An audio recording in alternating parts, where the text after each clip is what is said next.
What up guys, Cole here, and in this video, we're gonna clip over to a different video that was taken from my video Got My Car, where we talked about how to build outbound sales teams, and specifically how to build MDR teams. So we talk about the difference between MDRs, SDRs, we talk about how to find these MDRs, how to hire them, how to ramp them up, train them, the first 30 days in terms of what that looks like. So we're gonna go over to that video now. So the first thing that's really important to do is understand like just the definitions of SDR, because right now in our industry, and a lot of people who watch my channel are coaches, consultants, agencies, course creators, that type of thing, infopreneurs, when they say SDRs, what they're really referring to is MDRs. So I think we need to delineate the difference between an SDR and an MDR. So an SDR, well, let's start with an MDR actually, because that's really what most of these guys are thinking about. An MDR is a marketing development rep. So what that person does is they take opportunity that's created by marketing and they turn that into a sales qualified lead. So for instance, like I'll just throw a random example, I consult Tony Robbins' organization, RRI, and a lot of their marketing or a lot of their entire acquisition system is based around marketing generating applications or marketing generating web forms. Outbound salespeople called MDRs call the outbound forms, qualify, build some interest, and set for a closer. So anytime the opportunity is created by marketing and the salesperson takes that opportunity created by marketing, turns it into a sales qualified lead for the closing team, the account executives, whatever you want to call it, that's an MDR. An SDR is a sales development rep. So the difference there is with an SDR, the SDR is creating the opportunity just completely cold, okay? So this is like, I wouldn't recommend doing this, but like the classic example is just like, calling somebody right out of the yellow pages, right? Or maybe you buy a list, but you're calling them cold. Cold email, right? They're cold LinkedIn. I mean, that's an SDR activity. You're taking somebody who has no idea who you are, but you're saying that guy, I want to set that person. And so it's a cold outreach, you build interest, you qualify, you set for a closer. Now it can be the same account executive team for both the MDRs and the SDRs, but these are very different roles. And I think one of the biggest mistakes people have is they try to take an MDR and they think that a good MDR is going to be a good SDR. It's just very different. I think SDRs have to be a little bit more tenacious, hungry. They do kind of fit the bill of kind of like the hard charging salesperson, not afraid to hit, pound the pavement, that type of thing. Whereas an MDR can be a little bit more tactical. And I don't want to say, they're still a salesperson. So I don't want to say they're more of a relationship builder, but they don't have to, an SDR, you cold call somebody, you really need to hit it in like the first 5 seconds. An MDR, if you're calling a customer who bought a low ticket product, you have a little bit more leeway because the company knows who you are. So that's step one. Now, for the purpose of this video, because the person who's asking, I think they're referring to an MDR team, we'll talk about how to build that. Now, the first thing, so now that you know what an MDR is, remember, they're capitalizing on leads generated by marketing. So let's start with the marketing. The first thing you have to have is a marketing system that creates a new flow. So very, very key that it's new flow. We'll talk about that in a second, of curated opportunity. Okay, so what is a new flow of curated opportunity? What that means is there needs to be new opportunity that come from a consistent source, that come in consistently every day with, number 3, a consistent SOP to turn the opportunity into a sales qualified lead, if that makes sense. So let's give a few examples of that. If you just run ads to a web form and it's like, I'm not gonna do a whole funnel training right here, but if you run an ad, it gets some interest, and then they watch a video, then they fill out an application, okay? And those applications come in for ads every single day. That's a curated opportunity that they're outbounding, right? It could just be an opt-in, right? So let's say you're holding a free webinar and you're promoting that through ads, but you have opt-ins coming in constantly.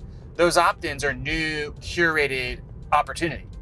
They're coming in a consistent source every single day, and we can systematize the way we turn that opportunity into a closed set, if that makes sense. So there's that. New Facebook group joins, new LinkedIn group joins.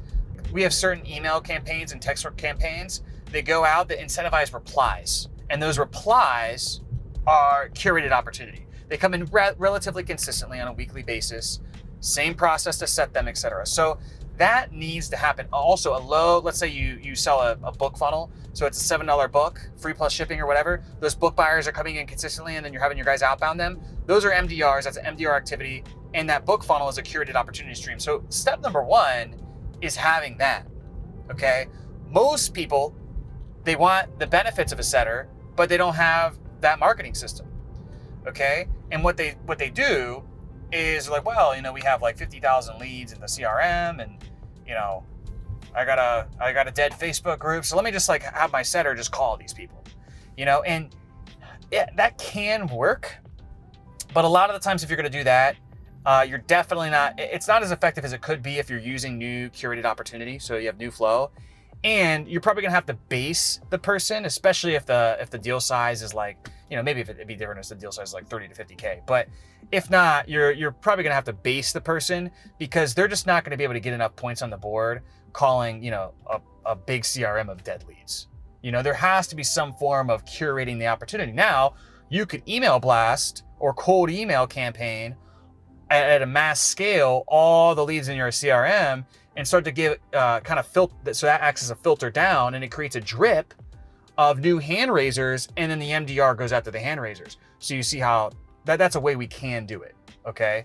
But in general, you want to capitalize off the new flow. That's just what works the best. So once that's the biggest thing that people don't have, and that's honestly like a lot of the reasons why MDR teams fail.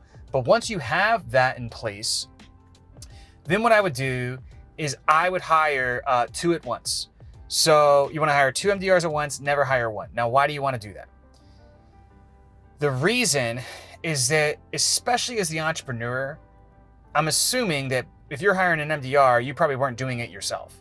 So to hire something or hire a person to solve a problem that you haven't done your actual self, it's, if you just hire one person, how do you really know if they're doing a good job or not? How do you know if it's them, if you know it's the system, if you don't know? So having 2 people helps delineate that a little bit. And MDRs, SDRs, either one, they're relatively high churn positions. So worst case, you usually end up with 1. Now, if you hire 2 and they both kind of don't pan out, it's something with your systems, right? It's something, maybe it's your opportunity, your systems, etc. I do recommend that if the person, and it just really depends on the phase the entrepreneur is in, but if they're below 7 figures for sure, even if they're below 200, 250K a month, I would recommend, the entrepreneur just taking like a week. I mean, hell, like we're doing, multiple 8 figures. I would do this even. So I don't think there's any excuse not to. I'd recommend the entrepreneur taking a week to essentially run the whole MDR system, like be an MDR for 3 days even, and then build the SOPs off of that so that you can be on the front lines and you're able to coach these people effectively, or whoever is going to coach those people, they should do that so that they can coach those people effectively as well. So in terms of how to ramp the team, I mean, we're starting to get into a long video here, but this is a lot to unpack. Like, this is something, if you want help with this, you could reach out to us. We have a program called the Sales Team Accelerator that places MDRs and helps you set up the marketing system and the entire ramp up process and training process and all of that. But in short, once you hire the 2 MDRs, which the hiring and where to find these guys and all that stuff, that's a whole different video. We got to do a whole different video on that. But in short, in terms of ramp, first 7 to 10 days, company onboarding, role-specific onboarding. You want to get them acquainted with the company, the culture, the mission, the vision, the values, understanding the product, understanding the results you provide for clients, going through testimonials, going through the product, building that conviction muscle. They need to be getting connected with different people on the team, getting paired up with 1 or 2 people that can kind of be peers, that they can build relationships early on. And they need to be attending a daily meeting. And then in addition to that, usually I recommend, so the daily meeting could just be the sales meeting. And then in addition to the sales meeting, 3 to even 5 times a week, one-on-ones, or you could do a group one-on-one if you hire multiple at once, to kind of get them ramped and show them the ropes of like the best practices to achieve what's in their scorecard, which building a scorecard for that position, that's a whole nother thing as well. And that's another thing we can help clients with. So first 7 to 10 days is around there.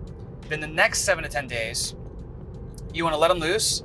And, I just KPI them on sets for the next, for like basically their second weekend, I just KPI them on sets, and I want them to at least get about a set and a half a day. That's for my organization. That kind of KPI can change for anything.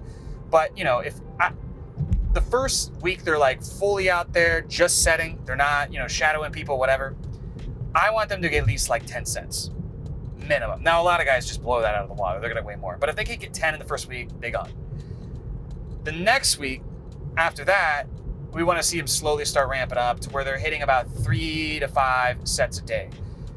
What's really important with MDRs, SDRs, everything, is that they optimize for throughput first and then add friction. Optimize for flow first, then add friction. So you want to make sure that they're able to essentially just, I tell them to throw poop on the calendar. I'm just like, just throw as much as you can on the calendar, okay? And they might throw people on there that no show, they're not qualified, whatever. But at least I'm getting this person going. And once they're actually like, there's a lot of throughput, it's easier to point out the mistakes and it speeds up the learning curve. That's key.